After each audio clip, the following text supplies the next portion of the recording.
ಪ್ರೋತ್ಸಾಹಿಸಬೇಕಾಗಿ ತಮ್ಮಲ್ಲಿ ಎಲ್ಲರಲ್ಲಿ ವಿನಂತಿ.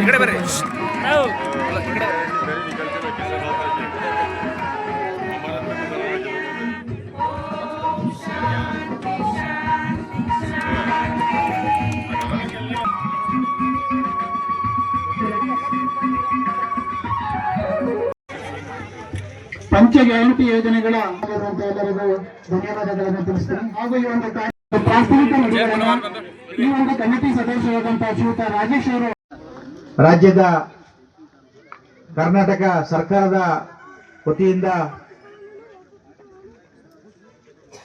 ಪಂಚ ಗ್ಯಾರಂಟಿ ಏನು ಯೋಜನೆಗಳಿದ್ದಾವೆ ಯೋಜನೆಗಳನ್ನ ಅನುಷ್ಠಾನ ಆ ರೀತಿಯಲ್ಲಿ ಯಾರನ್ನು ಹಿಡಿಯಕ್ ಹೋಗ್ಬೇಡಿ. ಅಕ್ಕಿನ ಹಿಡಿಯೋದು ಸೂಕ್ತ ಅಲ್ಲ. ಅದೇನೇ ನಿಮ್ಗೆ ಸಹಾಯ ಮಾಡ್ಬೋದು, ಮತ್ತೊಂದು ಅದು ನನಗೆ ಗೊತ್ತಿಲ್ಲ. ಕಾನೂನು ಪ್ರಕಾರ ಅಕ್ಕಿ ಹಿಡಿಯೋದು ತಪ್ಪು. ಹಾಗಾಗಿ ಅದು ಸೂಕ್ತ ಅಲ್ಲ. ಅದನ್ನ ತಿದ್ಕೊಳ್ಳಿ, ಅದೊಂದನ್ನ ಆಗ್ಬೋದಾ. ಇನ್ನೇನು ಹೆಚ್ಚೇನು ನಾನೇನು ಮಾತನಾಡ್ಲಿಕ್ಕೆ ಹೋಗೋದಿಲ್ಲ. ಆಮೇಲೆ ಕರೆಂಟ್ದು ಯಾರಿಗಾದ್ರೂ ಬಿಲ್ ಬಂದ್ರೆ, ಯಾರಿಗಾದ್ರೂ ಬಿಲ್ ಬರ್ತಾ ಇದೆಯಾ ಕರೆಂಟ್ದು ಬಿಲ್ ಯಾರಿಗಾದ್ರೂ ಬಂದ್ರೆ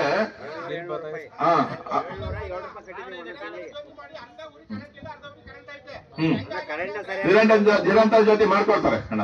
ಇಲ್ಲೇ ಬಂದಿದ್ದಾರೆ ನಮ್ಮ ಗಳಲ್ಲಿ ನನಗೊಂದು ಆಶೀರ್ವಾದವನ್ನ ಮಾಡಿದ್ರು. ಒಂದು ಇಂಡಸ್ಟ್ರಿಯಲ್ ಏರಿಯಾ ತರ್ತಕ್ಕಂಥ ಕೆಲಸವನ್ನ ಮಾಡೇ ಮಾಡ್ತೀನಿ ಅಂತಕ್ಕಂಥ ಮಾತನ್ನ ಈ ಸಂದರ್ಭದಲ್ಲಿ ನಾನು ಹೇಳ್ತಾ, ಅದ್ರ ಜೊತೆಗೆ ಇಲ್ಲಿ ಜಾಸ್ತಿ ಯುವಕರು ನಿಂತವ್ರೆ.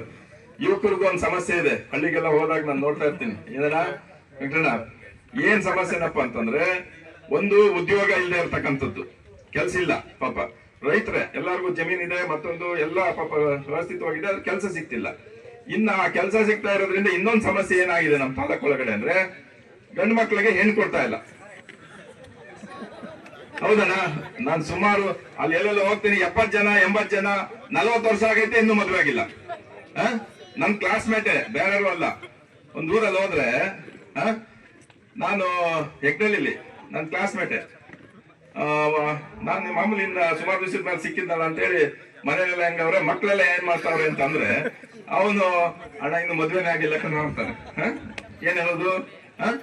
ಯಾಕೆ ಅಂತಂದ್ರೆ ಅವನು ಹೇಳಿದ್ರು, ಕೆಲ್ಸ ಕೇಳ್ತಾರೆ. ಈಗ ಎಲ್ಲೋದ್ರು ನಾನು ಸುಮಾರು 80 ಹುಡುಗಿರು ನೋಡಿದೆ, ಎಲ್ಲ ಕೆಲಸ ಕೇಳ್ತಾರೆ ಅಂತ. ಆಮೇಲೆ ಅವನು ಆ ಹುಡುಗಿರು ನೋಡಕ್ಕೇನೆ 7-8 ಲಕ್ಷ ಕಳ್ಕೊಬಿಟ್ಟು 4 ಕಮಿಷನ್ ಕೊಟ್ಟು ಏನಕ್ಕ ಈ ಪರಿಸ್ಥಿತಿ ಬಂದಿದೆ. ಹೀಗಾಗಿ ಯುವಕರುಗಳಿಗೆ ಪಾಪ ಜಮೀನಿದೆ, ಮನೆಯಲ್ಲಿ ದುಡಿತಾ ಇದ್ದಾರೆ, ಎಲ್ಲ ಆದಾಯ ಇದೆ, ಆದ್ರೆ ಉದ್ಯೋಗ ಇಲ್ಲದೆ ಇರೋದ್ರಿಂದ ಇವತ್ತು ಮದುವೆ ಆಗ್ಲಿಕ್ಕೆ ಆಗ್ತಾ ಇಲ್ಲ. ಅದು ತಪ್ಪು ಅಂತ ಏನಲ್ಲ, ಯಾಕಂದ್ರೆ ಹೆಣ್ಮಕ್ಳು ಕೂಡ ಇವತ್ತು ಚೆನ್ನಾಗಿ ಓದಿದ್ದಾರೆ, ಅವರು ಕೆಲಸ ತಗೋತಾ ಇದ್ದಾರೆ. ಸೊ ಅವ್ರಿಗೆ ಸರಿ ಸಮಾನವಾಗಿ ಹುಡುಗರು ಇರಬೇಕಾದಂತ ಅನಿವಾರ್ಯತೆ ಸೃಷ್ಟಿಯಾಗಿದೆ. ಹಾಗಾಗಿ ಇದು ಒಂದ್ ಕಡೆ ಸಮಸ್ಯೆ ಆಗಿದೆ. ಹಾಗಾಗಿ ಇಂಡಸ್ಟ್ರಿಯಲ್ ಏರಿಯಾವನ್ನ ಬಹಳ ಅನಿವಾರ್ಯ ಅಂತ ಹೇಳಿ ನಾನು ಭಾವಿಸ್ಕೊಳ್ತೀನಿ ನಮ್ಮ ತಾಲೂಕಿನ ಅಭಿವೃದ್ಧಿಗೆ. ಯಾಕಂದ್ರೆ ನಮ್ಮಲ್ಲಿ ಏನು ಹೈವೇ ಇಲ್ಲ ರೈಲ್ವೆ ಇಲ್ಲ, ಅಥವಾ ಪ್ರವಾಸೋದ್ಯಮದ ಯಾವುದೇ ಚಟುವಟಿಕೆಗಳಿಲ್ಲ. ಹಾಗಾಗಿ ವಾಣಿಜ್ಯ ಚಟುವಟಿಕೆ ಮಾಡ್ಲಿಕ್ಕೆ ಅಥವಾ ಬೆಳಿಲಿಕ್ಕೆ ಬಿಸ್ನೆಸ್ ಮಾಡ್ಲಿಕ್ಕೆ ಯಾವ್ದು ದಾರಿ ಇಲ್ಲ. ಹಾಗಾಗಿ ಒಂದು ಇಂಡಸ್ಟ್ರಿಯಲ್ ಏರಿಯಾ ಬಂದ್ರಷ್ಟೇನೆ ನಮ್ಮ ತಾಲೂಕನ್ನ ನಾವು ಯುವಕರುಗಳನ್ನ ಇಲ್ಲಿ ಉಳಿಸ್ಕೊಳ್ಳಿಕ್ ಸಾಧ್ಯ, ನಮ್ಮ ತಾಲೂಕು ಬೆಳೆಯಲಿಕ್ಕೆ ಸಾಧ್ಯ ಅಂತ ಹೇಳಿ ನಂಬಿಕೆ ಇಟ್ಟಿರ್ತಕ್ಕಂಥವ್ರು ನಾನು. ಆ ನಿಟ್ಟಿನಲ್ಲಿ ನನಗೊಂದು ಅವಕಾಶ ಕೊಟ್ರೆ ಆ ಒಂದು ಮುಂದಿನ ದಿನದಲ್ಲಿ ಆ ಕೆಲಸವನ್ನ ಮಾಡ್ತೀನಿ ಅಂತ ಮಾತನ್ನ ಹೇಳ್ತಾ, ಆಮೇಲೆ ಏನು ಯುವಕರು ಏನ್ ಧೃತಿಗೆಡೋದು ಬೇಡ. ಕೆಲವು ಮದುವೆ ಆಗದೆ ಇರ್ತಕ್ಕಂಥವ್ರು, ಯಾಕೆಂದ್ರೆ ಬೆಲೆಗಳು ಜಾಸ್ತಿ ಆಗ್ತಾ ಇದೆ, ಜಮೀನ್ ಬೆಲೆ. ಯಾಕ ಮುಂದಿನ ದಿನದಲ್ಲಿ 1 ಕೋಟಿಗೆ ಹೋಗ್ತದೆ. ಇನ್ನೊಂದು 10-15 ವರ್ಷ 15-20 ವರ್ಷದಲ್ಲಿ ಜಮೀನ್ ಬೆಲೆ ನಾನು ಹೇಳ್ತೀನಿ ಕೇಳ್ರಕ್ಕ. ಒಂದೊಂದು ಎಕರೆ ನಾವೇನು ಜೋಳ ಬೆಳಿತಿದೀವಿ, ಆಲೂಗೆಡ್ಡೆ ಬೆಳಿತಿದೀವಿ, ಈ ಜಮೀನಿನ ಬೆಲೆ 1 ಕೋಟಿ ಹೋಯ್ತದೆ ಇನ್ನು 15-20 ವರ್ಷಕ್ಕೆ. ಆಮೇಲೆ ನೆಕ್ಸ್ಟ್ ರೈತರಿಗೆ ಡಿಮ್ಯಾಂಡ್ ಮುಂದಿನ ದಿನಗಳಲ್ಲಿ. ಹಾಗಾಗಿ ಆ ಸಮಯ ಬರ್ತದೆ. ಅಲ್ಲಿ ತನಕ ತಾವು ಕೂಡ ಏನು ಧೃತಿಗೆಡೋದು ಬೇಡ. 5,000 ರೂಪಾಯಿ ಬಂದಿದೆ ಅಕ್ಕ. ಎಷ್ಟು ಹೇಳಿ? ತಮ್ಮಗಳಿಗೆ 2,000 ರೂಪಾಯಿ ಕೊಟ್ಟಿದಾರಲ್ಲ ಅಕ್ಕ. ಹೇಳ್ತಿತ್ತಲ್ಲ 6 ತಿಂಗಳು 3 ತಿಂಗಳು ಅಂದ್ರಲ್ಲ ಅಕ್ಕ ನಿಮ್ಗಳಿಗೆ ತಮ್ಮಗಳಿಗೆ ಕೊಟ್ಟಿರೋ ದುಡ್ಡು ಎಷ್ಟು ಗೊತ್ತಕ್ಕ? 239 ಕೋಟಿ ರೂಪಾಯಿ ನಮ್ಮ ತಾಲೂಕಿಗೆ ಬಂದಿರತಕ್ಕಂಥದ್ದು ಬರೀ ಗೃಹಲಕ್ಷ್ಮಿಗಾಗಿ, ಗೃಹಲಕ್ಷ್ಮಿ ಯೋಜನೆ ಒಂದಕ್ಕಾಗಿ ಬಂದಿರತಕ್ಕಂಥ ತಮ್ಮ ಖಾತೆಗೆ ಹಾಕಿರ್ತಕ್ಕಂಥ ಹಣ ಅಕ್ಕ. ಇದು ಯಾರ್ದು ಕಮಿಷನ್ ಏಜೆಂಟ್ಗಳಿಲ್ಲ, ಮಧ್ಯವರ್ತಿಗಳಿಲ್ಲ, ಇನ್ನೊಬ್ರು ಬ್ರೋಕರ್ ಇಲ್ಲ, ಏನಿಲ್ಲ. ನೇರವಾಗಿ ತಮ್ಮ ಖಾತೆಗೆ ಬಂದಿರತಕ್ಕಂತ ಹಣ 239 ಕೋಟಿ ರೂಪಾಯಿ ನಮ್ಮ ಸರ್ಕಾರ ಬಂದಾಗಿಂದ ನಮ್ಮ ತಾಲೂಕಿಗೆ ಒಂದು ಯೋಜನೆಗೆ ಬಂದಿರತಕ್ಕಂಥದ್ದು. ಎರಡನೇದು ಗೃಹ ಜ್ಯೋತಿ. ಈ ಕರೆಂಟ್ ತಾವೆಲ್ಲ ಮನೆಯಲ್ಲಿ ಏನ್ ಕರೆಂಟ್ ಅನ್ನ ನಾವೆಲ್ಲ ಉಚಿತವಾಗಿ ಇವತ್ತು ಉಪಯೋಗಿಸ್ತಾ ಇದೀವಿ. ಸೊ ಇದರಲ್ಲಿ ಇಲ್ಲಿ ತನಕ ನಮ್ಮ ತಾಲೂಕಿಗೆ 48 ಕೋಟಿ ರೂಪಾಯಿಂದ ನಾವು ಕರೆಂಟ್ ಉಪಯೋಗಿಸಿದಕ್ಕೆ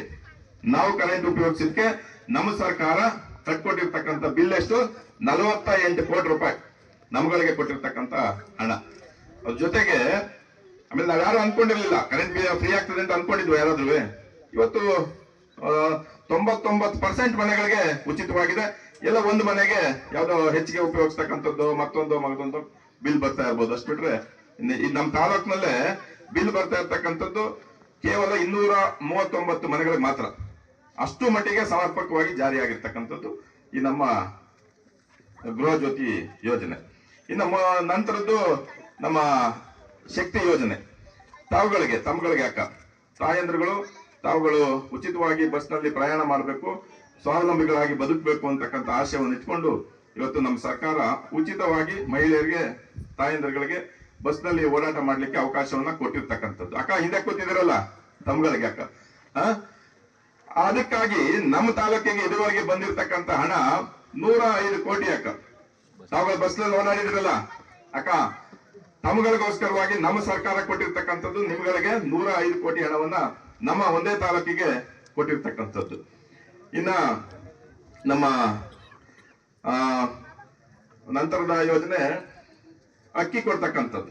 ಈ ನಮ್ಮ ಅನ್ನಭಾಗ್ಯ ಯೋಜನೆ ಇದು ಬಹಳ ಮುಖ್ಯವಾದಂಥದ್ದು. ಇವತ್ತಿನ ಕಾರ್ಯಕ್ರಮ ನಾವು ಇಟ್ಕೊಂಡಿರ್ತಕ್ಕಂಥದ್ದು ಅನ್ನಭಾಗ್ಯ ಯೋಜನೆ ಅಡಿನಲ್ಲೇ ಇವತ್ತಿನ ಕಾರ್ಯಕ್ರಮವನ್ನು ಹಮ್ಮಿಕೊಂಡಿರ್ತಕ್ಕಂಥದ್ದು.